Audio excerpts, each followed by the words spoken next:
Hi guys, கிறிஸ்பியான pasta செய்வது எப்படி பார்க்கலாமா? அதுக்கு ஃபஸ்ட்டு நம்ம கோதுமை மாவை உப்பு போட்டு பிசைஞ்சு எடுத்துக்கலாம். அதை நம்ம ஊற வச்சுட்டு நம்ம இந்த மாதிரி பிசைஞ்சிக்கலாம். அதில் நம்ம இந்த மாதிரி மோல்டு வச்சுட்டு இந்த மாதிரி கட் பண்ணி எடுத்துகிட்டு நம்மளுக்கு தேவையான ஷேப்பில் இதெல்லாம் கட் பண்ணிக்கலாம். நாங்கள் ஒரு மூடியை வச்சு அந்த மாதிரி மோல்டு உருவாக்கியிருக்கோம். நெக்ஸ்ட் இதில் நாங்கள் ஹார்ட் ஷேப் மாதிரி ஒரு ஷேப் இதை நாங்கள் ரெடி பண்ணியிருக்கோம். இதில் நெக்ஸ்ட் நம்ம மைக்ரோவேவ் ஒரு பிளேட் எடுத்து அதில் எண்ணெய் தடவிக்கலாம். எண்ணெய் தடவின பிளேட்டை ஹீட் பண்ண மைக்ரோவேவனில் 210 டிகிரிஸில் செல்சியஸில் வைக்க போகிறோம். இப்படி அடுக்கி வச்சுக்கணும். தள்ளி தள்ளி அடுக்கி வச்சா நல்லா குக் ஆகி வரும். இதை நம்ம ப்ரீஹீட் பண்ண மைக்ரோவேவனில் ஓப்பன் பண்ணி பிளேட்டை நம்ம உள்ளே வச்சுட்டு 210 டிகிரி செல்சியஸில் நம்ம இதை குக் பண்ணிக்கலாம். 10 மினிட்ஸ் குக் பண்ணிக்கலாம்.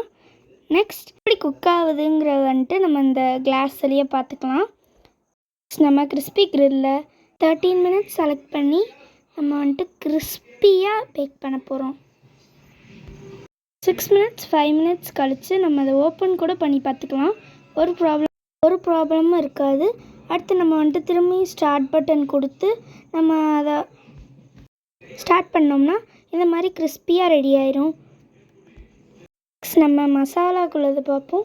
மசாலாக்கான இன்க்ரீடியன்ட்ஸ்லாம் நம்ம எடுத்து வச்சுக்கலாம்.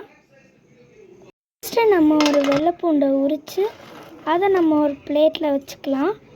நெக்ஸ்ட் நம்ம அது கூடவே இஞ்சி இடித்து வச்சுக்கலாம். நெக்ஸ்ட் நான் ஒரு கேரட், ஆனியன், டொமேட்டோ எடுத்திருக்கேன். அதை நான் கேரட்டை நல்லா பொடிசாக நறுக்கிட்டு வெங்காயம், இஞ்சி, வெள்ளைப்பூடு கிட்டு நம்ம கேரட் சேர்த்துக்கலாம்.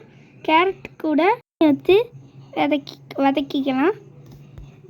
பிரியாணி மசாலா, கரம் மசாலா அண்ட் உப்பு சேர்த்து நம்ம நல்லா வதக்கிட்டு கொத்தமல்லி எடுத்துட்டு அதையும் நம்ம நறுக்கிட்டு அந்த இது கூட சேர்த்துட்டு பாஸ்தாவையும் நம்ம அது கூட ஆட் பண்ணிடலாம். இப்போ டொமேட்டோ கெச்சப் ஆட் பண்ணுறோம். ஏன்னா இன்னுமே அது டேஸ்டியாக நல்லா சூப்பராக இருக்கும். அதுக்காக தான் நம்ம டொமேட்டோ கெச்சப் ஆட் பண்ணோம். கடைசி அதை ஆட் பண்ணுறோம். இந்த மாதிரி நம்ம ஒன்று சேர்கிற மாதிரி நல்லா கிண்டி விட்டுக்கிட்டே இருக்கணும். அப்போ தான் எல்லாம் நல்லா டேஸ்டியாக கிறிஸ்பியாக வரும். ஸோ நெக்ஸ்ட்டு நம்ம லாஸ்ட்டாக பிளேட்டில் சர்வ் பண்ணி சாப்பிட்டு பார்த்தா சூப்பர்.